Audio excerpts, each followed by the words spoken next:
Cricket ஃபேன்ஸுக்கு வணக்கம். India versus England test match போயிட்டு இருக்கு. அட் த சேம் டைம் ரொம்ப முக்கியமா ட்ரேட் விண்டோல பார்ட்டிசிபேட் பண்ண போற மிக முக்கியமான 3 இல்ல 4 பிளேயர்ஸ் யாரு அப்படிங்கறது எல்லாத்தையும் கம்ப்ளீட்டா இந்த வீடியோல கொண்டு வந்திருக்கேன். அதுக்கு முன்னாடி ஃபர்ஸ்ட் டைம் சேனலுக்கு வரீங்கன்னா மறக்காம சப்ஸ்கிரைப் பண்ணி சப்போர்ட் பண்ணுங்க. அப்பதான் அப்டேட் எல்லாமே எங்களை வந்து சேரும். சரி வாங்க வீடியோக்குள்ள போலாம். So first of all India versus England. So tour வந்து உண்மையாலுமே சிறப்பாக ஸ்டார்ட் பண்ணியிருக்காங்கன்னு சொல்லி ஆகணும். ஸோ ஃபர்ஸ்ட் டே பார்த்தோம் அப்படின்னா வேற லெவல் பேட்டிங் ஜெய்ஸ்வால். ஸோ அந்த பக்கம் கேஎல் ராகுல் செமையா தொடங்கினாரு. ஸோ அதுக்கப்புறம் கில் உண்மையாலுமே அவருடைய எரா சூப்பராகவே தொடங்கி இருக்கு. ஆஸ் அ பேட்டிங் டிபார்ட்மெண்ட் தான் இந்தியன் டீம் செமையா பண்ணாங்க. ஆனா பவுலிங் டிபார்ட்மெண்ட் எகைன் பும்ராவை மட்டும்தான் பேஸ் பண்ணியிருக்கு. ஸோ இதுல மாற்றமே கிடையாது. அவர் விக்கெட் எடுத்தா மட்டும்தான் உண்டு அப்படிங்கிற மாதிரி ஆச்சு. அண்ட் ஜட்டு ஆஸ் யூஸ்வல் அவரோட தனி ரகங்க. என்னதான் ஒரு மேல இந்த மாதிரி ஹேட்டு கிரிட்டிசிசம்லாம் இருந்தாலுமே அவர் வேற ரகம். ஒரு சூப்பரான ஃபென்டாஸ்டிக் கேட்ச் ஒன்று எடுத்தாரு சாய் சுதர்ஷன் கூட சேர்ந்து. அது மட்டும் இல்லாம 4 விக்கெட்ஸ் அப்படிங்கிறது சூப்பராகவே இருந்தது. ஸோ அவரு பவுலிங் இல்ல பேட்டிங் அவரோட டிபார்ட்மெண்ட் ரெண்டு பக்கம் இருக்கு. ஏதோ ஒன்னையும் காப்பாற்றி கொடுத்திருப்பாரு. ஃபீல்டிங்ல 100% அவருடைய ஈடுபாடு இருந்திருக்கும். ஸோ அதனாலதான் இன்னைக்கு வரைக்குமே நம்பர் 1 ஆல்ரவுண்டர் அப்படிங்கிற பொசிஷன்ல அவர் இருக்காது. ஸோ அதை தொடர்ந்து இங்கிலாந்து டீமும் பேட்டிங் வந்தாங்க. ஸோ பார்த்தோம் அப்படின்னா செம்மையான ஒரு ஆட்டம். ஸோ அது மட்டும் இல்லாம இந்தியன் டீம்ல 2-3 பேர் மட்டும் பயங்கரமா ஆடின மாதிரி இருந்துச்சு. அவங்க எல்லாருக்கிட்ட இருந்தும் சின்ன சின்ன கான்ட்ரிபியூஷன் தான். ஸோ ஒரு பக்கம் ப்ரூக் வந்துட்டு சூப்பரா ஆடிட்டு இருந்தாரு 99 அவுட். ஒரு பக்கம் போப். அது மட்டும் இல்லாம அந்த மாதிரி அவங்களுடைய டிபார்ட்மெண்ட் எல்லாமே ஓரளவுக்கு ரன்ஸ் வந்துட்டு புஷ் பண்ணி கொடுத்தாங்க. அண்ட் கடைசியா ஆனா அவங்களுடைய பேட்டிங் ரொம்ப பிடிச்சிருந்துச்சு. கடைசியா ஒரு 10 ஹவர்ஸ் கவனிச்சு பாத்தீங்கன்னா ரன் பால் ஆடிட்டு இருந்தாங்க. ஸோ அதனால ரன் அவுட் சீக்கிரமா பூஸ்ட் ஆச்சு. நம்ம 475 சம்திங் அடிச்சிருந்தோம். அவங்க 460. ஒரு 10 ரன் 20 ரன் பின்னாடி இருந்து தான் ஸ்டார்ட் பண்ணோம். பட் இருந்தாலுமே இந்தியா 3வது நாள் ஆட்ட நேரம் முடிவுல 90க்கு 2 அப்படிங்கிற மாதிரி இருக்காங்க. ஒரு பக்கம் கேஎல் நல்லா ஆடிட்டு இருக்காரு. ஸோ இதுக்கப்புறம் வரக்கூடிய பேட்ஸ்மேன் வந்துட்டு ரொம்ப குரூசியலா இருக்கணும். ஏன்னா டே 4 வரைக்கும் ஒரு டெஸ்ட் மேட்ச் போகல அப்படின்னா அந்த டெஸ்ட் மேட்ச் சீக்கிரமாவே முடிஞ்சிடும். டே 4 போகுது அப்படின்னா மேக்ஸிமம் டிராகருக்கான சான்ஸ் இருக்கு. வின் பண்றதுக்கான சான்ஸ் கொஞ்சம் கம்மி தான். ஆனா விக்கெட் லூஸ் பண்ணோம் அப்படின்னா இங்கிலாந்துக்கு கொஞ்சம் ஈஸியா போயிடும். ஸோ அதனால கொஞ்சம் பொறுமையா ஆட வேண்டியது அவசியம். பொறுத்திருந்து பார்ப்போம் என்ன நடக்க போகுது அப்படிங்கிறத. அண்ட் அதை தொடர்ந்து ட்ரேட் விண்டோ அப்டேட் நிறைய பேர் கேட்டிருந்த விஷயம் எப்போ ஸ்டார்ட் பண்றாங்கன்னு சொல்லிட்டு நான் ப்ரீவியஸ் வீடியோவில் போஸ்ட் பண்ணியிருக்கேன். அதாவது ஜூலை 5லேருந்து ஸ்டார்ட் பண்ணுவாங்க. ஐபிஎல் முடிஞ்சு எக்ஸாக்டா ஒரு மாசத்துக்கு அப்புறம் அந்த ட்ரேட் விண்டோ அப்படிங்கிறது ஓப்பன் ஆகும்.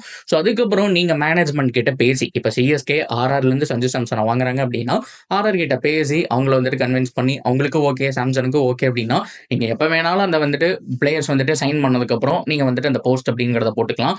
ஸோ இதுதான் ஆஸ் பர் ரூல்ஸ். ஸோ அதுதான் ரூல்ஸ் படி நடந்துட்டு இருக்கக்கூடிய ஒரு விஷயம். காலங்காலமா கேஷ் டு கேஷ் ட்ரேடும் இருக்கு. இந்த தடவை அது மட்டும் கன்ஃபார்ம் பண்ணணும். ஸோ அமௌண்ட் மட்டும் கொடுத்துட்டு பிளேயர்ஸ் வாங்கிக்கலாமா இல்ல பிளேயர் டு பிளேயர் ட்ரேட் மட்டும் இருக்கானுங்கிறது 2 விதமா சோசியல் மீடியாவில் சில ரூமர்ஸ் போயிட்டு இருக்கு. ஸோ அதனால அதை மட்டும் கன்ஃபார்ம் பண்ணும். இதை தாண்டி முக்கியமான பிளேயர்ஸ் எல்லாம் யாரு கண்டிப்பா டீம் வந்துட்டு இவங்க ட்ரேட் விண்டோல போனாலும் எங்களுக்கு பிரச்சனை இல்லை அப்படின்னு சொல்றாங்கன்னா நம்பர் 1 அந்த இடத்துல சஞ்சு சாம்சன் கிட்ட ஒரு பிரச்சனை இருக்கிறதுனால அவர் ட்ரேட் விண்டோல போவாரு அப்படிங்கிற மாதிரி எதிர்பார்க்கலாம். அண்ட் நம்பர் 2 ரொம்ப முக்கியமா ஜெய்ஸ்வாலை பொறுத்த வரைக்கும் 2 விஷயம் இருக்கு. ஒன்னு ட்ரேட் விண்டோல போவாரு, அப்படி இல்லைன்னா கண்டிப்பா அக்ஷனுக்கு போறதுக்கான சான்ஸ் அதிகம். அக்ஷன்ல மட்டும் அவர் வந்தாருன்னா கண்டிப்பா ஒரு 15-20 கோடி வரைக்கும் கண்டிப்பா போவாரு. ஆனா இது மெகா அக்ஷன் இல்ல மினி அக்ஷன் அப்படிங்கிற மாதிரி நம்ம பார்க்கணும். ஸோ அந்த சமயத்துல எல்லா டீம் கிட்டயுமே அவ்வளவு பட்ஜெட்ஸ் இருக்காது. ஸோ அதிகபட்சமா ஒரு 10 12 கோடி வரைக்கும் மேக்ஸிமம் எல்லா டீமுமே அவங்களுடைய மேக்ஸிமம் அமௌண்ட்டை வச்சிருப்பாங்க.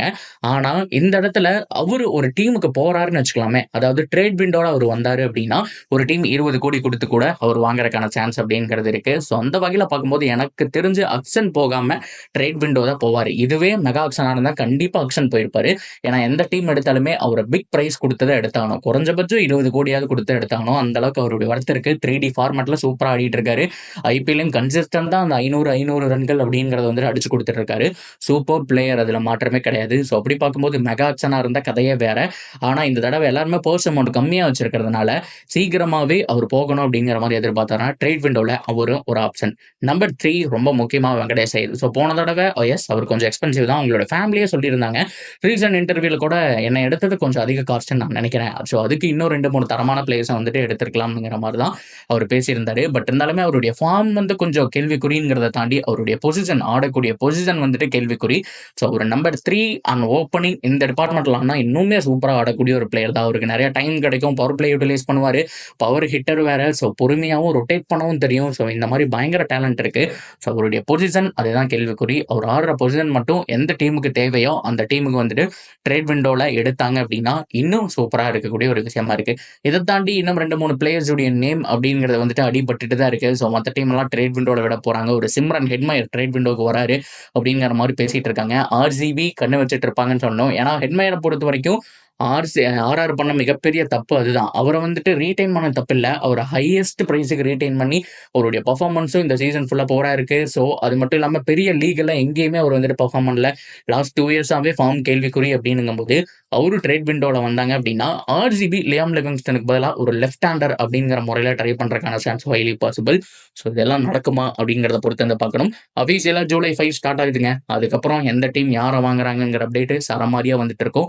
இன்னும் ஒரு சில நாட்கள் தான் இருக்கு. இத பத்தின உங்களுடைய கருத்துக்கள் என்ன அப்படிங்கிறத தாராளமா கமெண்ட்ல சொல்லலாம். தொடர்ந்து அப்படியே சேனலோட இணைஞ்சிருக்கேன். சப்ஸ்கிரைப் பண்ணி சப்போர்ட் பண்ணுங்க.